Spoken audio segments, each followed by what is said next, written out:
అద్భుతంగా రెవెన్యూ సర్ప్లస్తోనే ఉంది, ఎటువంటి ఇబ్బంది లేదని చెప్తా ఉన్నారు. కరెక్టే, రెవెన్యూ రిసిప్ట్స్ కూడా అద్భుతంగా ఉన్నాయి. జీతాలన్నీ ఆ రెవెన్యూ ఎక్స్పెండిచర్లోనే ఉంటాయి. మరి అద్భుతంగా రెవెన్యూ రిసిప్ట్స్ ఉన్నప్పుడు 2021 నుంచి 2023-24 వరకు మొదటి తారీఖుని ఇవ్వాల్సినటువంటి జీతాలని మీరు 15వ తారీఖు 20వ తారీఖు దాకా ఎందుకు పెండింగ్ పెట్టుకుంటూ వచ్చారు?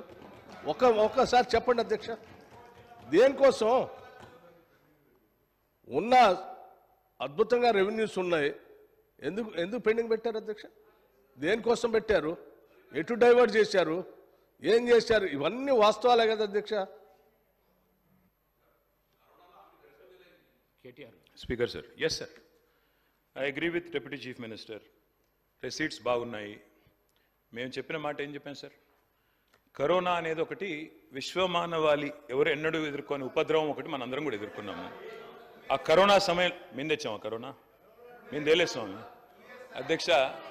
దాని తర్వాత సార్ బ్రదర్ వినండి, ఒక నిమిషం వినండి దయచేసి. వారిని కోరేది అధ్యక్ష, నేను సబ్జెక్ట్ మాట్లాడుతున్నాను బ్రదర్, విమర్శ చేయడం లేదు అధ్యక్ష. 2019 చివరిలో కరోనా వచ్చింది అధ్యక్ష. 19 డిసెంబర్లో వచ్చింది, అందుకే కోవిడ్-19 అంటారు దాన్ని, ఎందుకంటే 19 చివరిలో వచ్చింది. 2020 మార్చిలో ఇండియాలోకి వచ్చింది. మొదటి కేసు హైదరాబాద్లో 2020 మార్చి 2 నాడు వచ్చింది. అప్పటి నుంచి అధ్యక్ష 2 సంవత్సరాలు ఆర్థికంగా అతలాకుతలమైపోయిన పరిస్థితి. అందుకే అధ్యక్ష మీరు చూస్తే లెక్కల్లో అప్పటిదాకా జీతాలు చక్కగానే వచ్చినాయి కదా అధ్యక్ష. ఆ తర్వాతనే కదా కొంత ఏమనుకున్నాం, ఎక్కడ డైవర్ట్ చేశారో అన్నారు డిప్యూటీ సీఎం. ఎస్, ఎక్కడ డైవర్ట్ చేశాం అధ్యక్ష?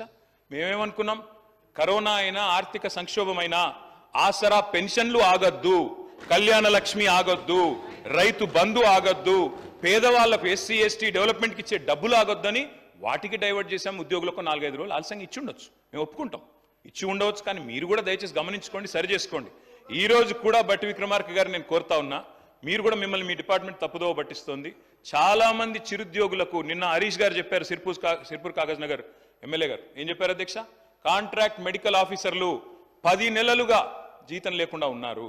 దయచేసి మీరు కూడా రివ్యూ చేసుకోండి. విమర్శ కోసం విమర్శ కాదు, దయచేసి వారిని ఈ విషయంలో ఆలోచించాలని చెప్పి నేను కోరుతా ఉన్నా.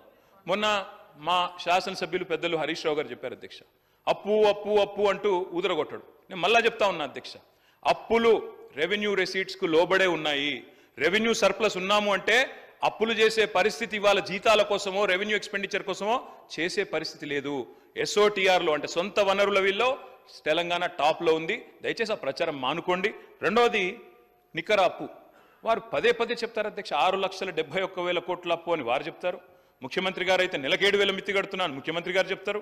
ఈ రకంగా దుష్ప్రచారం చేయడం, నేను అంకెలు చెప్తే మళ్ళీ ఇబ్బంది పడతారు. మీరు నా మాటినండి, మీ సోషియో ఎకనామిక్ అవుట్లుక్లోనే భిన్నంగా ఉంది. దయచేసి చూసుకోండి. ఎందుకంటే ఏం ప్రచురిస్తున్నారో ఏం చేస్తున్నారో చూసుకొని మాట్లాడండి. బయట పొలిటికల్గా మాట్లాడితే నడుస్తుంది, హౌస్లో నడవదు అధ్యక్ష. ఇంకొక మాట వారికి చెప్పాలి అధ్యక్ష, నేను అప్పుల విషయంలో వారు 6,71,000 కోట్లు అంటే మొన్ననే హరీష్ రావు గారు చాలా వివరంగా చెప్పారు.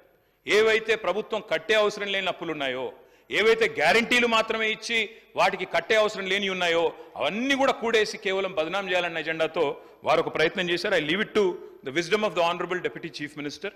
సరే, ఎన్నికలు అయిపోయినాయి సార్, ఎన్నికలు అయిపోయినాక కూడా ఇంకా ప్రతిపక్షం మోడ్లో ఉండాల్సిన అవసరం లేదు, ఇంకా ఎన్నికల మోడ్లో ఉండాల్సిన అవసరం లేదు, అయిపోయింది. ఇప్పుడు గవర్నమెంట్ మీకు ఇచ్చారు, 5 ఏళ్ళు చక్కగా నడపండి.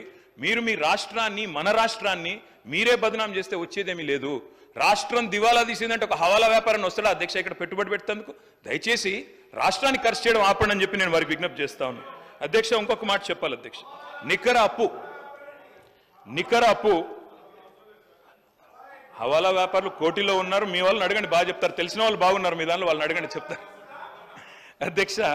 మేము చేసిన నికర అప్పు మొన్ననే హరీష్ రావు గారు చెప్పారు, 3,85,340 కోట్లు మాత్రమే. దయచేసి సభని ప్రజలని తప్పుదోవ పట్టించే ప్రయత్నం చేయకండి. ఇంకొక మాట కూడా నేను గౌరవనీయులైన ఆర్థిక మంత్రి గారికి విజ్ఞప్తి చేస్తాను అధ్యక్ష. ఎన్నడైనా కూడా మన కుటుంబ ఆస్తి అయినా, వ్యక్తిగత ఆస్తి అయినా, లేదా రాష్ట్రం యొక్క సంపద అయినా, అప్పులైనా, రెండింటిని కలిపి చూస్తారు అధ్యక్ష. ఇప్పుడు మా స్పీకర్ గడ్డం ప్రసాద్ గారు అంటే మా అందరికీ అభిమానం. స్పీకర్ గారు మన అఫిడవిట్లో ఎన్నికల్లో పోటీ చేసినాడు, మీరు అఫిడవిట్ ఇచ్చారు ఎలక్షన్ కమిషన్కి. ఏం చెప్పినాం అధ్యక్ష? అందులో ఆస్తులు చెప్పాం, అప్పులు చెప్పాం, నెట్వర్త్ ఎంత అనేది చెప్తారు అధ్యక్ష. మరి ఎంతసేపు అప్పు అప్పు అప్పు అని నడిచేటోళ్ళు మరి తప్పకుండా అప్పులతో పాటు గత ప్రభుత్వం ఇచ్చిన ఆస్తులు కూడా చెప్పాలి కదా అధ్యక్ష. ఎట్లా చూస్తారంటే అధ్యక్ష, ప్రపంచవ్యాప్తంగా అప్పు ఇవ్వాలి అంటేనే, అప్పు ఎవరైనా ఇవ్వాలంటేనే సంపద చూస్తేనే ఇస్తారు అధ్యక్ష. పరపతి లేకపోతే, పతార లేకపోతే, పలుకుబడి లేకపోతే, నువ్వు కట్టే సత్తా ఉందా లేకపోతే ఎవరిస్తారు అధ్యక్ష అప్పు? అందుకే ఎప్పుడైనా కూడా ప్రపంచవ్యాప్తంగా వాడే కొలమానం ఏంది అంటే debt is to GDP ratio. అప్పు నీ జీడిపి అంటే మొత్తం నీ సంపద యొక్క పరిమాణం. ఈ నిష్పత్తి చూడాలి అధ్యక్ష. ఈ నిష్పత్తిలో ఎక్కడ ఉన్నాం అధ్యక్ష ఈరోజు మనం భారతదేశంలో? అధ్యక్ష, డెట్ జిఎస్డిపి రేషియో తీసుకుంటే, టోటల్ అవుట్ స్టాండింగ్ మనం లయబిలిటీస్ తీసుకుంటే తెలంగాణ 27.9% అధ్యక్ష. మనకంటే ఇవాళ ఎన్ని రాష్ట్రాలు మనకంటే ఇబ్బందికరమైన పరిస్థితులు ఉన్నాయి అధ్యక్ష? వారు చెప్పే ప్రకారం అయితే దాదాపు 14-15 రాష్ట్రాలు, పెద్ద పెద్ద రాష్ట్రాలు, అందులో కాంగ్రెస్ పాలిత రాష్ట్రాలు ఉన్నాయి, ఇతరులు కూడా ఉన్నారు. వారిని ఇంకొక మాట కూడా నేను విజ్ఞప్తి చేస్తా ఉన్నా. ఇప్పుడే నేను రెవెన్యూ రిసీట్స్ గురించి కూడా చెప్పిన. రెవెన్యూ రిసీట్స్ ఇస్తూ మనం జిఎస్డిపి తీసుకున్న మంచి షేప్లో ఉన్నాము. దయచేసి రాష్ట్రాన్ని బదనాం చేయవద్దని చెప్పి వారికి నా విజ్ఞప్తి. అధ్యక్ష, ఇంకొక మాట కూడా చెప్పాలి. 2014-15లో అధ్యక్ష, ఆనాటి జీడిపి, ఆనాటి జిఎస్డిపిలో మన అప్పుల శాతం 14.4. ఈరోజు అధ్యక్ష 2023-24లో మన డెట్ జీడిపి రేషియో 27.8. ఆ రోజు 14.4, ఈరోజు 27.8. వారేమో అప్పులు పెరిగిపోయినాయి అంటున్నారు. మరి ఈ రేషియో ఏం చెప్తుంది అధ్యక్ష? సంపద కూడా పెరిగింది. 4 లక్షల కోట్ల నుంచి 14,60,000 కోట్లకు రాష్ట్ర సంపద కూడా పెరిగిందన్న మాట ఎందుకు విస్మరిస్తున్నారన్న మాట వారిని నేను అడుగుతా ఉన్నా అధ్యక్ష.